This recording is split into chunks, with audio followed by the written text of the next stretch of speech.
Hi everyone, here's what's bothering me today. So let's talk real quick about that Randy Quaid video and what its implications are. So for those of you who haven't seen it, first off, consider yourselves blessed because it's really creepy and disturbing. But basically, it's this video that's going viral now because Trump retweeted it.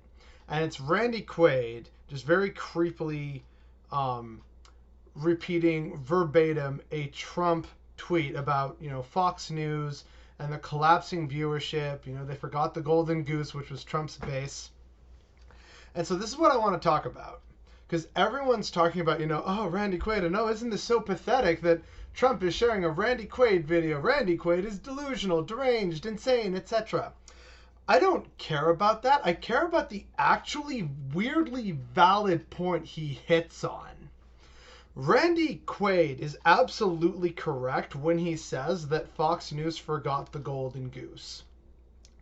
The problem is, it's not a golden goose. It's a dragon. It's a dragon of their own making. Now, for people who haven't been hearing too much about this, Fox News has been in quote-unquote hot water recently. First for calling Arizona for Biden, and then later on for actually doing due diligence for once and asking for proof of an election being rigged. And Trump's base, which usually went to Fox News to get their nodding head, kind of talk box going on. They wanted them to say, oh, this is absolutely unfair. Of course Trump is being taken advantage of or is being cheated of a rightful election, etc., etc. People who watch Fox News don't watch Fox News to actually be informed. They watch Fox News to have their anger justified. Look at all the crime in America. Aren't you mad about it? Yes, I am, Fox TV. I am very mad about it. That's basically how it works for Fox News. With that in mind, Randy Quaid is correct when he points out that Fox News has now lost a lot of their viewership because years and years of Fox News exploiting this and making sure that no one is really ever challenged too much on the TV or online or in their news articles or anything. They have been very careful the past few decades to craft this image of them being a voice of the little guy, the spurned, the ostracized, and we're not the mainstream news, despite being the source of news that I think a slim majority of Americans claim to watch and tune in and trust, despite being notably untrustworthy. They have created this carefully managed media empire over the decades, and they really came into their own after September 11th. That whole patriotism thing and the Patriot Act, that was such a boon to their coffers. And so they've managed this, and they've happily sowed anger and discontent and fury at anything that is outside of their expected worldview and culture. And with that, they have created this behemoth. It's quite poetic in many ways.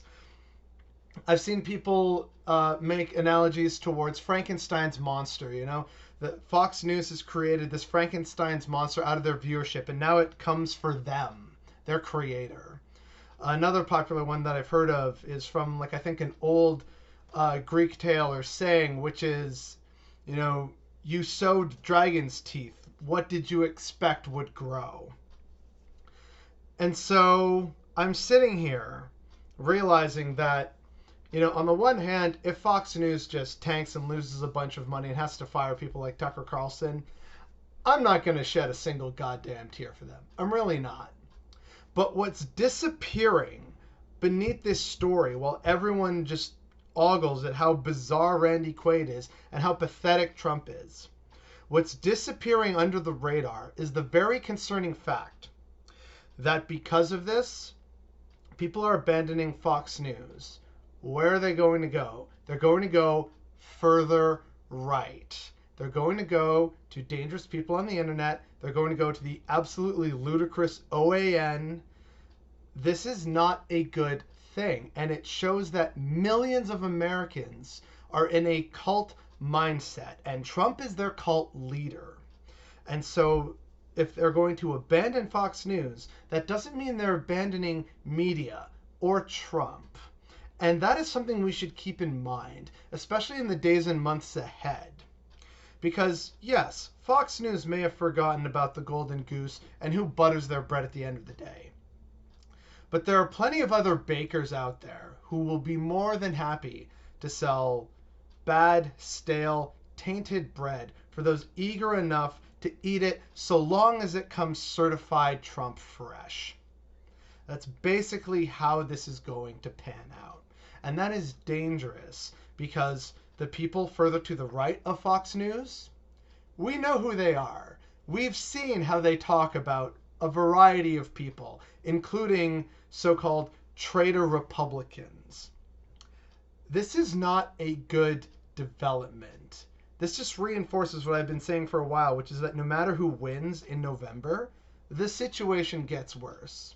And this is merely an aspect of that. But the fact that no one seems to be recognizing this or talking about it is definitely what's bothering me today.